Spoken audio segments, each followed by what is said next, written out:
But what happens when you can't feel his hand? What happens when you can't see his face? What happens when you get to the point to where you can't even hear the voice of God anymore? What happens because you then feel that you're all by yourself? Oh, my brothers and sisters, here it is. When you look at the tenor and tone of the dialect that David used, he says, how long will you forget me, O Lord? But then he answers his own question by saying, forever. In other words, David said, you just done forgot all about me. I'm supposed to be the apple of your eye, and you forgot all about me. And I wish I knew somebody in this room that's your prayer, that's your daily utterance to God. Not that you're hating on anybody, but it seems that God is blessing all around you, but never show up and knock on your door. And sometimes you find yourself saying, God, I ain't hating on anybody else, but sometimes I feel that you forgot all about me. Do I have some help in here? Oh, my brothers and sisters, let me tell you something, that when God does not immediately deliver his people from their enemies, when God does not help them immediately out of a situation, when you get to the point to when he does not display his love or communicate his grace or apply the blessing and the promise of his covenant as usual, when God does not visit us in our usual manner so frequently as he done before, that's when usually we're at the point to conclude that God has forgotten about us. Sometimes we look at that we stay in this point for a long time, and we begin to wonder that our time will never come. There's somebody in this room, you've been waiting on the blessing of God so long, you've just given up and you just thrown in the towel. You just conceded to where this is just where the Lord has meant for me to be. All my brothers and sisters, they get to the point to where they cannot bear this any longer, and therefore their prayer is a protest unto God, because you feel that God has forgotten all about me. But I think I ought to tell you, God never does, nor can he ever forget his people. Do I have some help in here? You need to understand something, that as it relates to God, that oblivion does not fall upon him with respect to common persons and things, much less than his own dear children. Well, you don't believe me? Let me give you some Bible. Matthew 10 and 29 says, are not two sparrows sold for one penny? And then watch this. Jesus said that not one sparrow will fall to the ground without the Father knowing about it. He said even the hairs of your head are numbered. He said then fear not, because you are more than the sparrow. And in other words, what Jesus is saying, you need to understand that if God won't forget about the birds of the air, if God won't forget about the sparrows, you need to know he won't forget about his sons or his daughters. That's why the songwriter said, why should I be discouraged? Why should I feel lonely when the shadows come? Jesus is my portion. A constant friend is he, for his eyes are on the sparrow, and I know he's watching over me. You see, I love Hebrews 13 and 5 because it says here, and it gives us a promise from the Lord that you can always bank on.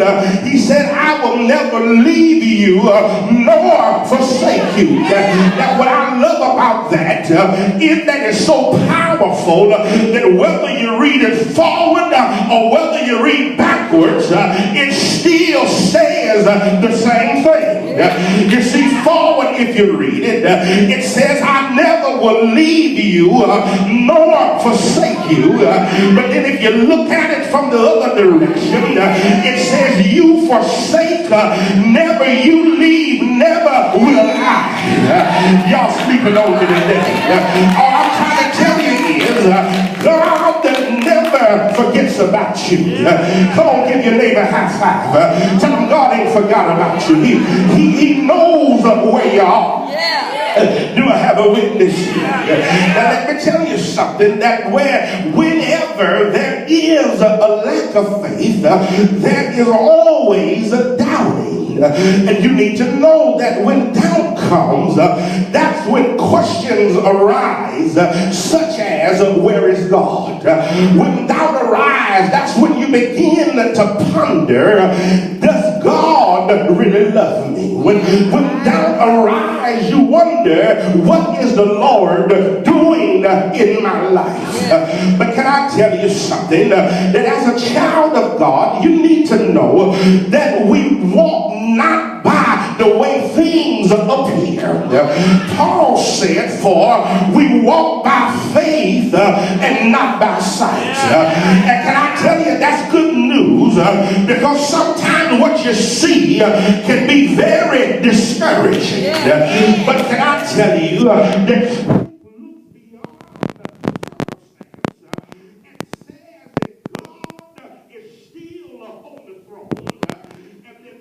is the reason for this trial. And I'm here to tell you today that all of us are going through something this morning.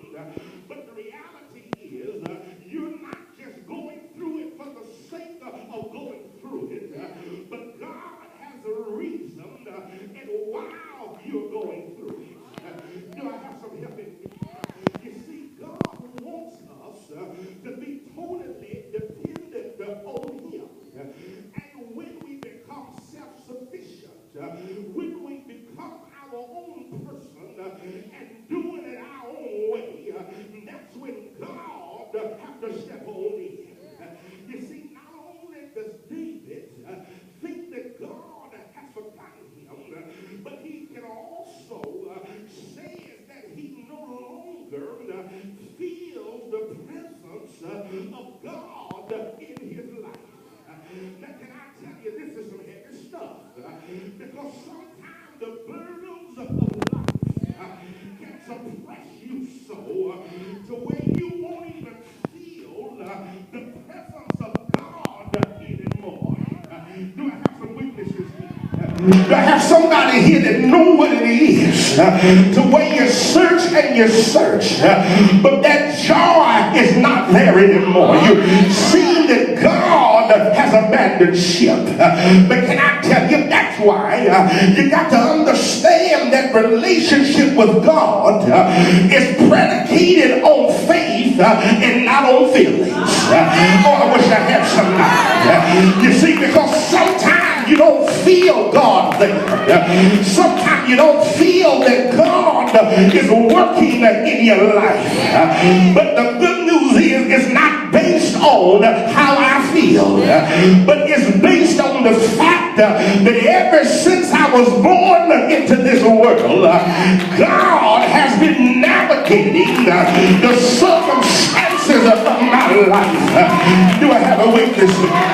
You see, I told you sometimes one phenomenon that amazes me is that whenever I fly, I love to get a window seat, because it's fascinating to me that when you look out the window while you're 30,000 feet in the air, if you're not careful when you look out there, it'll seem that you're not moving. It'll seem that you are standing in one place, but really you are going in excess of 500 miles an hour.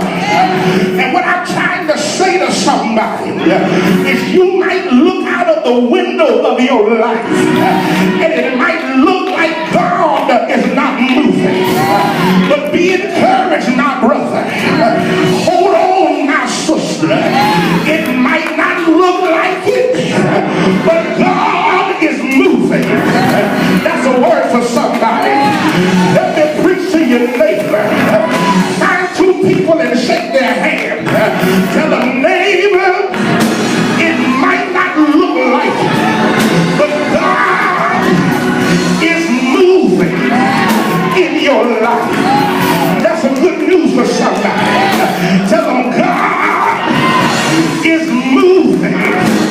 in your life.